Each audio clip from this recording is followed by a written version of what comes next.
Morning, everyone. Today I will be talking a bit about the U.S. office market with a focus on the specific portfolio markets for CAR.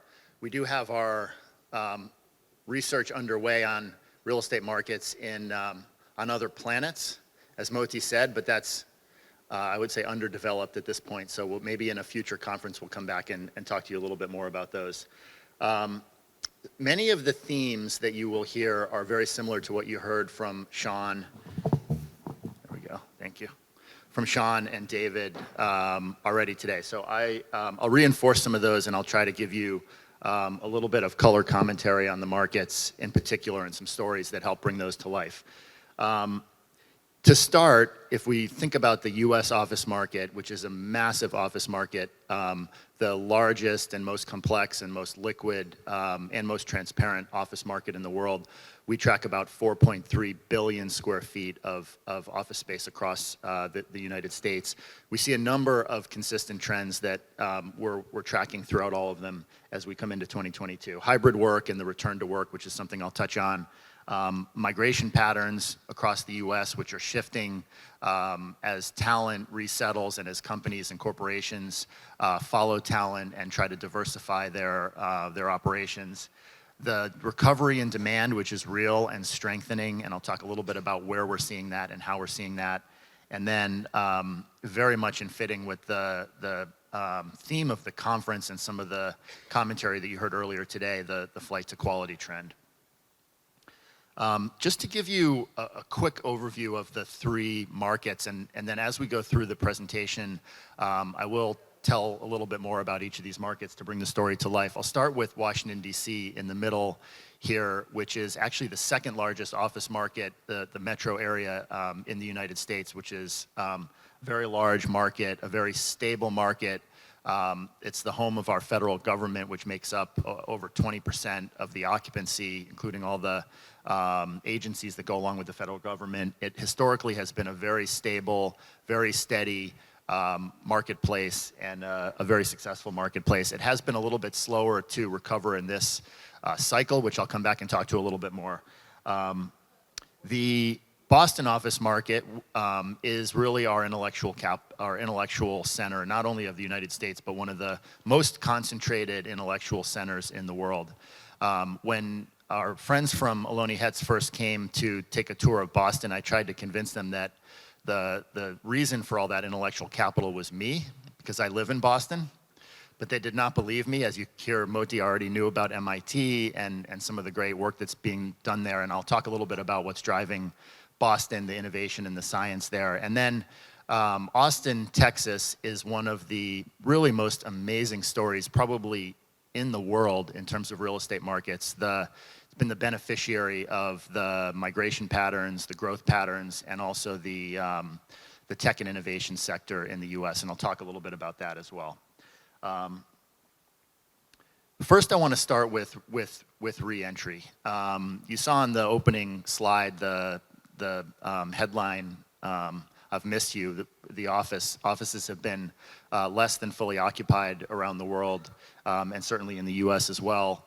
Last year, we saw this wave building coming out of the initial depths of COVID, where banks, financial institutions, the more traditional industries started coming back to work, bringing employees back to work. But because of the war for talent, the flexibility demanded by employees, and the caution, particularly in tech tenants and creative tenants not wanting to lose their employees, companies really across industries kept pushing back their return to work plans. And then we obviously had the Delta and Omicron waves of the pandemic, which brought us down to very low levels of occupancy again. But we have seen already, and we see this wave picking back up significantly for a number of reasons. One is that the pandemic actually has subsided significantly. We're watching some of the trends in Europe and elsewhere around the world, but the level of vaccination and immunity in the U.S. is quite high. The second is that companies have recognized the importance, and this goes back to some of what Nathan said right at the beginning, of having their people together. Tim Cook, the CEO of Apple, has said consistently, we're not going to invent the next iPhone with our engineers sitting at their kitchen tables in their pajamas at home. And companies really are starting to see the effects of this remote work phenomenon and the benefits of being together. So actually, the US average just got back up to 40% occupancy, which is just where we plateaued in the last peak before the last COVID wave. And some of the leading markets are up over 50%. We see that wave building and companies starting to plan their return to work. Some of the gateway markets, including DC, has been on the slower side, but as I'll come to in a few minutes, we see that trend start to build in a positive direction as well. Now, the second question, I think, in addition to when are companies coming back, is what are they coming back to? This concept of the future of work, the changing workplace, and hybrid work in particular, where the workplace ecosystem will be a mix of in-person, of remote, of flex spaces, of third spaces, is real. We think that the future, the middle of the bell curve for corporations across industries will be in hybrid, which means that they will have some remote workers depending upon the function. They will have some people who are in the office all the time, and they will have some people who are many of them are landing on 3 days in and 2 days out. It seems to be the sort of core for the market. And what implications that has on the demands for office buildings is significant. One is office buildings have to have a compelling story to them. We've been asking our clients, is your office commute worthy? Is it worth it to take that effort to go into the office? And I'll come in a few minutes onto some of the factors that we think will make that worth it. The amenitization, the flexibility of the office stack is changing to accommodate this new future of work. Now, I mentioned earlier that although vacancies have elevated because of the recession that we just ran through and some changes in occupancy, we actually see a very consistent, a very steady, and a very promising recovery in demand. If you look at overall leasing, it has now, I think, 4 quarters in a row been on the uptrend, increasing in terms of percentage growth each quarter. And I just was looking at some very preliminary first quarter numbers for our US office statistics, not even quite done yet. And it looks like that trend will continue and actually even accelerate a little bit further. We're seeing more companies relocate and take new leases as opposed to renew, which means decision-making is becoming a little bit more easy for companies. We also see lease lengths actually getting longer for traditional leases. There's more use of flex space, but lease lengths are getting longer. And we're starting to see that recovery across industries as well. The fourth quarter of 2021 was the first quarter since the pandemic started that we actually saw positive net absorption, which is also a good trend. I'm going to come on to this in a minute, though. I think David hit the nail right on the head when he talked about the fact that the index is almost irrelevant at this point overall. And what you really need to think about is what's happening in the different segments of the market. So one of the things that we have spent quite a bit of time on across the different segments of the market is this flight to quality trend. So if you see on the left of this slide, if you think about the previous slide where you've had occupancy losses since the pandemic started, just starting to tip back to positive overall in the fourth quarter. The left side of this slide shows that statistically 50 million square feet of occupancy gains, positive net absorption, has been recorded in buildings delivered or refurbished since 2015. So basically new assets, modern assets, have seen tremendous occupancy gains. Everything else has seen occupancy losses. So that is, I think, the poster child of that comment that the indexes can be very misleading in this kind of market. And the flight to quality trend, which historically has always happened cyclically coming out of a downturn when companies have an opportunity to trade up and get better office space for maybe a lower price than they would have at the peak, we think will be much more structural this time, which is actually a really positive thing for companies, the companies that are talking to you today about high quality office space of the future.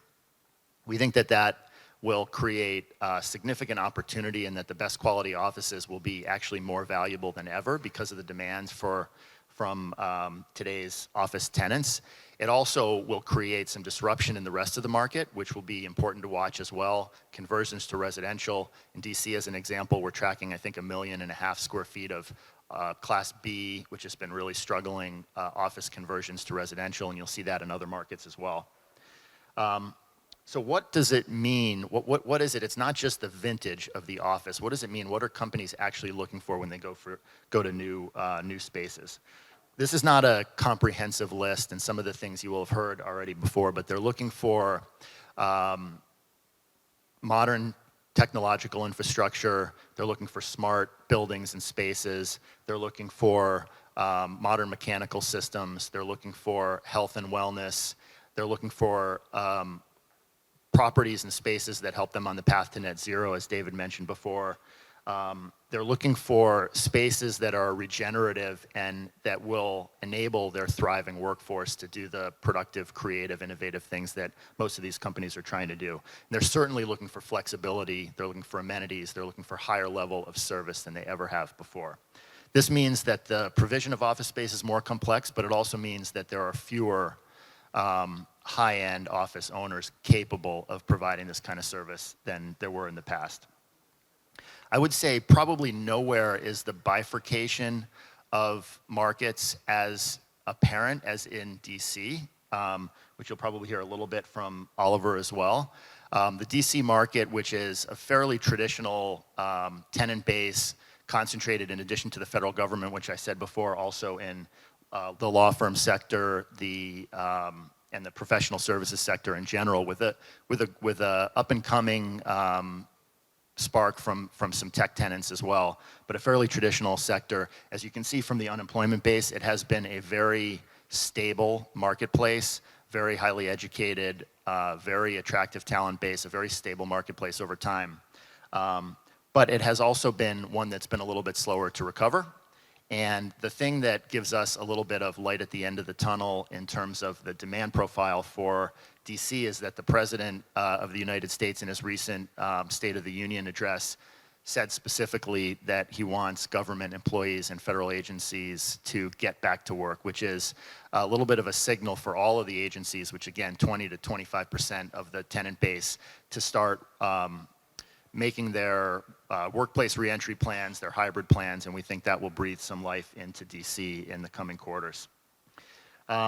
I want to talk now for a couple minutes about what's driving the major driving force in the US marketplace and the office market right now. This is a breakdown by industry of office leasing since the beginning of the pandemic. And what it shows you is absolute domination from the technology sector. And one of the things that we've been talking about is that the technology sector is actually ubiquitous now. So the components of these other sectors that are growing are the tech and innovative components, right? From within finance, it's fintech. From within the health sector, it's the health tech and the medical tech. What you see, and I think very important for the car portfolio, is the concentration of technology innovation sectors in both Boston and Austin, which have been very high growth, especially at the high end of the market, but also the innovation and tech growth has really been lifting the markets more broadly as well. So I want to talk a little bit about what we're seeing in Boston and Austin around technology and innovation and growth in particular. In Boston, I mentioned the intellectual capital before. Boston, and David hit on this a little bit in the UK presentation, the Boston is probably the most dense concentration of intellectual capital and intellectual institutions in the world. We have 7 of the top 50 US universities are based in Boston. 4 of the top 6 hospital medical institutions are based in Boston. This is a relatively small market, not as big as New York or DC. We have a 250,000 students that come to Boston every year across the institutions, and a very diverse economy, but increasingly a very strong technology and science-oriented economy. Life sciences has been the probably biggest growth sector lately, and I think a quick story might be a great way to explain to you the translation from the institutional capital and the intellectual capital to the commercial markets. There's a company called Moderna that many of you probably will have heard of that was one of the approved and distributed mRNA vaccines. 12 years ago, the company Moderna did not exist, okay? A professor, and actually studying at Harvard, was experimenting with a then yet to be proved technique with mRNA vaccines. And Moderna, actually, people don't know, was actually originally called Mode RNA. They changed the name to Moderna because it was a little bit easier to pronounce. So 12 years ago, the company didn't exist, founded by a scientist doing research, and this is why the proximity to the research is so critical, because that research had been going on for 3 decades. Most people were in awe of the fact that the mRNA vaccines came out in 1 year to help us through the pandemic. That research had been underway in places like MIT and Harvard and Cambridge for 3 decades. So 12 years ago, company didn't exist. 2 years ago, had almost no revenue, I think $60 million in revenue.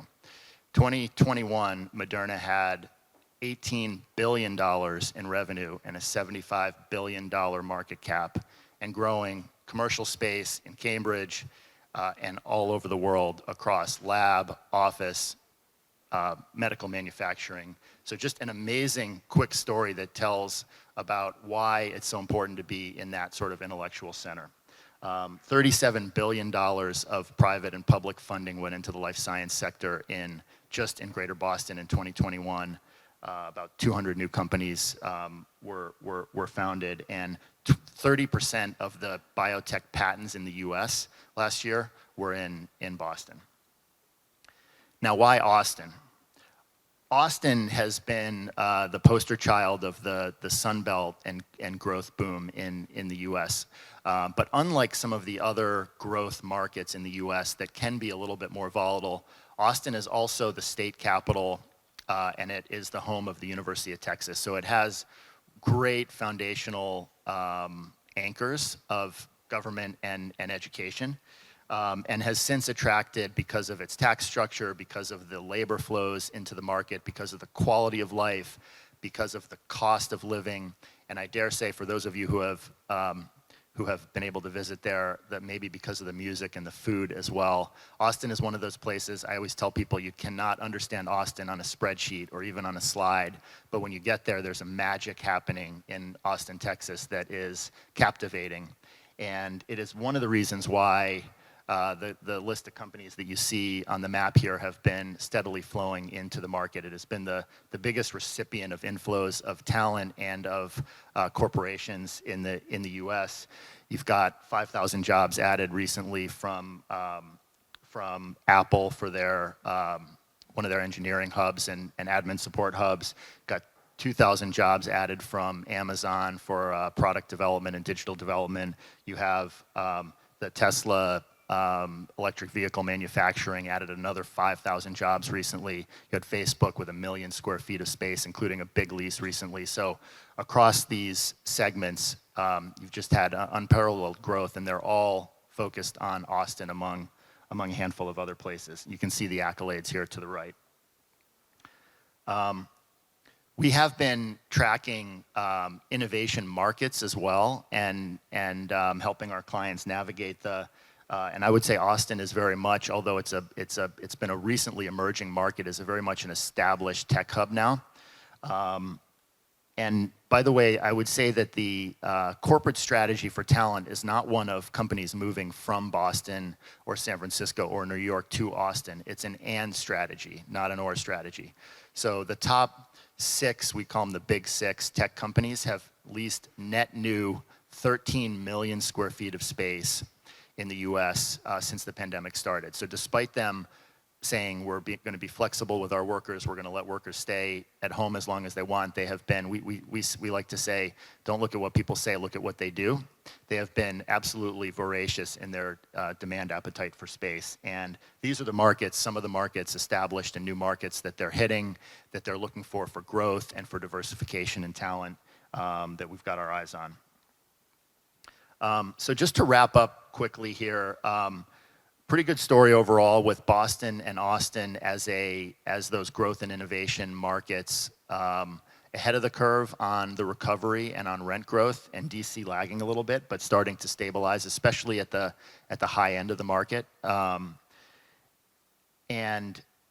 Values really starting to come back as well and stabilize. The office sector in the US and in many places around the world, I would say earlier in the beginning of the pandemic, and Nathan hit this when everybody was saying, is there a future for office? A lot of capital rotated away from office into logistics, into residential, into life sciences and some other niche areas.